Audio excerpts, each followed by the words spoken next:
I think part of it is being brought up by a single mom who worked her butt off. She actually went to undergrad while my sister and I were born. She became a nurse. She actually would work nights, and we would go and stay at a neighbor's house at night. I've always been around hardworking women. I think for me, I've just always been competitive with that. I want to make more money every single year. I want to be able to not only live the life that I want to live, but to be able to give that back to my family into the future. And Larissa Gerlach didn't become a top performer by accident. Early in her recruiting career, she made a decision. She was going to outwork everyone around her, master the fundamentals, and trust the process. We had to make 200 calls a week. Or I should say, I held myself accountable to 200 calls a week. My goal was to make 50 calls every day. And so I actually was really trying to get to 250, but I always knew that there's going to be, there's going to be numbers that are incorrect. There's going to be receptionists that aren't going to pass you through, You put in the reps, everything else just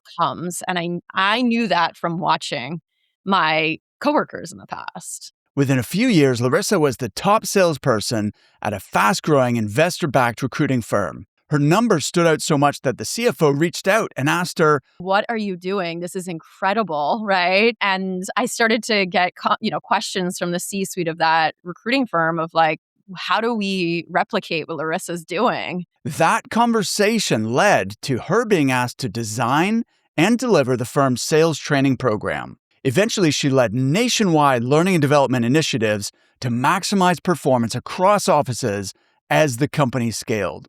And today's interview is a really special one because my guest, Larissa, is a member of our coaching team here at Recruitment Coach. In this episode, you'll hear how discipline and metrics compound over time and what it really takes to develop high-producing sales and recruiting teams. Every morning in our morning meetings, we started with role plays. Every single day. There's a reason they do that.